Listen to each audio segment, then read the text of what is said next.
Hem bizim devlet işte. Hem o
demiş tatlı mala ne do iyi mi kere?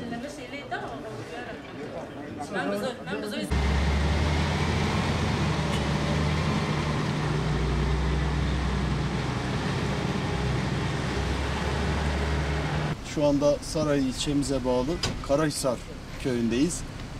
Burada maalesef dün yine bir sel taşkınıyla vatandaşlarımız karşı karşıya kaldı.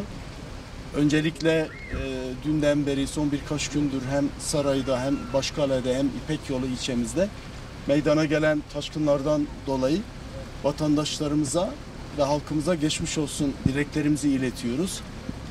Evet, hep söylüyoruz, biz afetlerin önüne geçemeyiz. Fakat alacağımız tedbirlerle bunların etkilerini en aza indirecek tedbirler alabiliriz. Bizim görevimiz de bu. Ancak özellikle bu Karahisar köyünde bu sene gerçekleşen sel taşkını bizim de buraya 3. gelişimiz.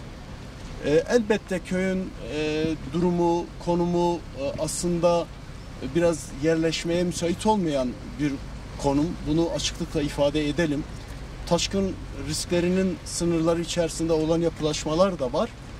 Vadilerden akan akarsuların oluşturduğu riskler de var. Dolayısıyla öncelikle şunu belirtelim ki hükümet tarafından, devlet tarafından bu köyün hızlı bir şekilde afet bölgesi ilan edilmesi. Dolayısıyla bu köyün ve köylünün, vatandaşlarımızın mağduriyetinin hızlı bir şekilde giderilmesi için afet bölgesi ilan edilip yeni bir yerleşim yerinin köylülere, vatandaşlara oluşturulması gerekiyor. Bunun da hızlı bir şekilde gerçekleşmesi gerekiyor. Biz Büyükşehir Belediyesi olarak bu konuyla ilgili raporlarımızı, tutanaklarımızı hızlı bir şekilde ilgili kurumlara göndereceğiz. Ancak şunu da belirtelim ki demin de belirttik, bizim 3. gelişimiz maalesef burada devlet su işlerinin sorumluluğunda olan derelerde ıslahın olması gerektiği kadar yapılmadığını da biz görüyoruz. Geçen geldiğimizde özellikle şu dereyi göstermek istiyoruz. Burada bir taşkın meydana gelmişti ve burada taşan sular hem sağlı hem sollu buradaki evleri etkilemişti. Şimdi devlet su işleri buranın ıslahını gerçekleştirmek için özellikle tahkimat duvarlarının güçlendirilmesi ve derenin ıslah edilmesi için bir ihale süreci başlattı. Ancak 15-20 gün önce burada yukarıdaki köyün yolunun denetlemesine biz gelirken buradaki arkadaşları uyardık. Dedik ki siz bu dereyi bu şekilde doldurmuşsunuz. Evet, siz bu işi bir an önce bitirmekten yanasınız. Doğru, biz de bitirmekten yanayız ama bunun yöntemi bu dereyi, zaten taşkın riski olan bu dereyi doldurmak değil, bu derenin ıslah edilmesi ve standartlara uygun bir şekilde temizlenmesi gerekir diye arkadaşları uyarmamıza rağmen bir an önce herhalde hak edişini, parasını almak için böyle yöntemsiz bir şekilde işini yapmaya devam ediyor. Halen de bu sıkıntı devam ediyor ve bu tahkimat duvarlarının da yetersiz olduğunu, güçsüz olduğunu bir kez daha belirtmek istiyoruz. Özellikle diğer vadilerden köyün içerisine akan taşkınlarda bu sel taşkınlarını önleme bentlerinin de standartlara uygun yapılmadığını ve bu bentlerin önlerinin, arkalarının DSİ tarafından temizlenmediğini de gördük. Dolayısıyla o eğer temizlenme işlemleri standartlara uygun yapılsaydı o sel kırıcı, taşkın kırıcı bentlerin arkasındaki o molozlar, o kumlar alınsaydı o vadideki vatandaşlarımız da bu kadar zarar görmezdi. Burada 1500'e yakın nüfus yaşıyor. Buradaki insanlarımızın, vatandaşlarımızın hiçbir şekilde bir can güvenliği yok. Dolayısıyla ileriki süreçlerde can kayıplarının önüne geçme adına bir an önce buranın afet bölgesi ilan edilmesi, bu süreç ilerlerken de gerekli tedbirlerin alınması adına devlet su işlerini bir kez daha sorumluluklarını yerine getirmeye çağırıyoruz. Bizler burada halkımızın yanındayız.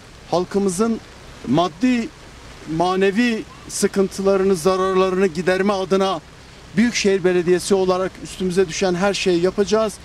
Burada sorumluluğumuz alanı içerisinde olmamasına rağmen bütün gücümüzle, bütün iş makinalarımızla halkımızın yanındayız. Yaralarını sarma adına halkımızla birlikteyiz. Biz tekrar halkımıza geçmiş olsun dileklerimizi iletiyor, saygılarımızı sunuyoruz. Sayın basın emekçileri, saygıdeğer halkımız, hepinizi partimiz adına saygıyla selamlıyorum. Öncelikle Karahisar mahallemize çok geçmiş olsun diyoruz. Gerçekten geldik, buradaki tabloyu gördük. Çok ciddi anlamda bir mağduriyet söz konusu. Biz Büyükşehir Belediye'mizle, Saray Belediye'mizle birlikte buradaki halkımızın yaralarını sarmak için de elimizden gelen bütün çabayı gösterme gayreti içerisindeyiz. Bütün köylü vatandaşlarımıza, kardeşlerimize, yurttaşlarımıza geçmiş olsun dileklerimizi iletiyoruz. İl Başkanımız, Büyükşehir Belediye Başkanımız gereken açıklamaları yaptılar. Şu anda zaten ciddi tekrar bir yağmur yağmaya başladı. Köyün maalesef yerleşim yeri çok da elverişli değildir. Bir yandan derelerle çevrilidir. Bu sene geçici olarak yapacağımız bütün işlemler tekrar önümüzdeki yıllarda yağmurun, selin alıp götüreceği aşikardır, ortadadır. Bundan dolayı başkanlarım da söylediği gibi bir an evvel burayı afet ilan edip bu köyün burada başka bir yere, sağlıklı bir yere taşımamız gerekiyor. Yetkilileri bu anlamda görev almaya, yetkilerini yerine getirmeye davet ediyoruz. Solitörler çeki boşu ya. Amda kadajeri düzlük olmak utanmaz zakması ya. Kora herkes de bunu çeki temizler. Yani biraz sonayı maratına başkanım. Malata La Allah sonayı tında. Her deratı, avat dere, avat dere, avat dere, avat dere. Abi çok da bir şey. Bana bu mola mabri kaçırık. Bırakır, kat beş kuruş maratına başkanım.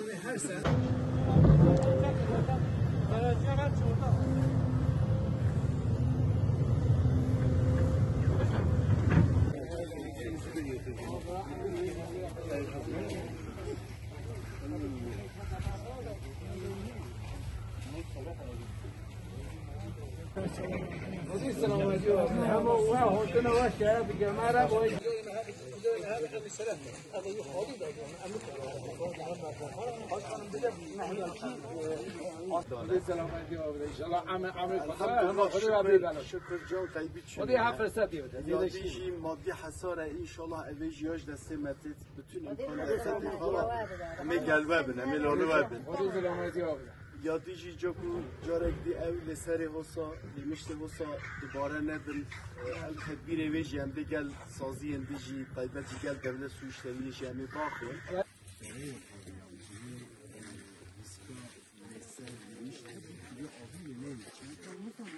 Sabah Saray ilçemizdeydik. Orada Karahisar köyündeydik. Şimdi de Başkale ilçemizin Ömerdağ köyündeyiz. Burada her iki partimizin il eş başkanları, milletvekilimiz ve bizim Başkale Belediye eş başkanlarımız, belediye meclis üyelerimiz, genel sekreterimiz, genel sekreter yardımcılarımız, VASKİ genel müdürü ve ilgili bütün daire başkanlarıyla birlikte şu anda Ömerdağ köyündeyiz. Öncelikle burada yaşanan sel taşkınından kaynaklı vatandaşlarımıza geçmiş olsun dileklerimizi iletiyoruz.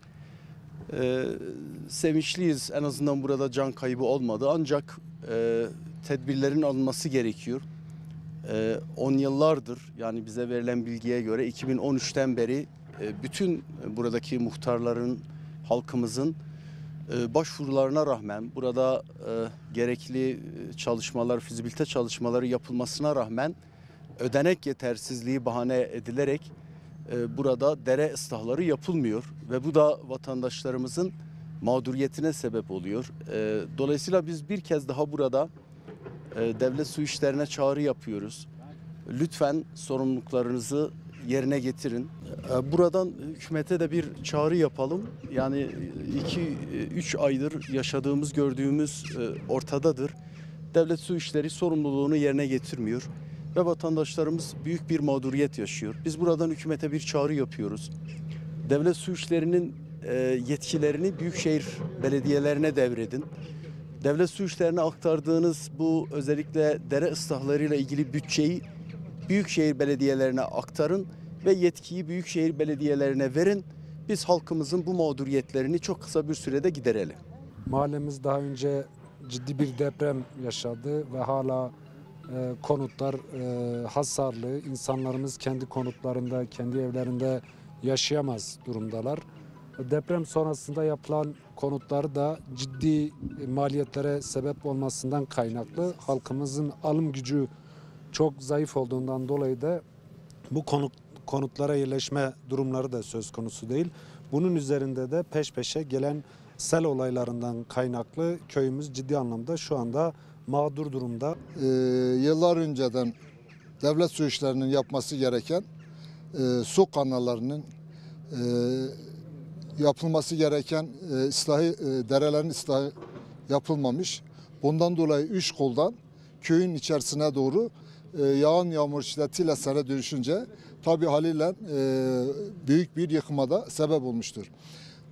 Uzun yıllardır söz verilmesine rağmen bu derelerin ıslahı yapılmamış. Bunlar göz ardı ediliyor, yapılmak istenmiyor ya da niye yapılmıyor? Bunları buradan yetkililere soruyoruz. Yani uzun zamandır bunların yapılması gerekirken niye yapılmamış? Yani burada insanların ölmesini beklemiyor. Çoluk çocuğun bu sularda, sellerde gidilmesini bekleniyor. Bir an önce burada yetkilileri göreve davet ediyoruz. Aynı şekilde 2021 yılında yaşanan depremde burada biliyorsunuz büyük bir yıkım yaşandı. Evlerin tamamı içinde yaşanmaz bir halde gördüğümüz kadarıyla şu anda da arkadaşların bize anlattığı, köylülerin, vatandaşların bize anlattığı buraya 44 tane konutun yapılma sözü verilmiş ama şu ana kadar yapılan konut sayısı 11 tane. Yani bu konutlar niye yapılmamış bugüne kadar? Arada 4 yıl geçmiş, devletin imkanları yoktu 30 tane konutu yapması için. Neyi beklediler veya bunun yapılmaması için kim engel oldu, kimler engel oluyor? Bu köye niye yapılmıyor? Buradan soruyoruz yetkililere. Onun için bir an önce bunların yerine bu verilen sözlerin yerine getirilmesi lazım. Bu deprem konutlarının yapılması lazım ve bu derelerin ıslahının bir an önce yapılması lazım. Onun için yetkilileri göreve davet ediyoruz. Biz bunların takipçisi olacağız. Bunları gerektiği yerde de mecliste de gündeme getireceğiz.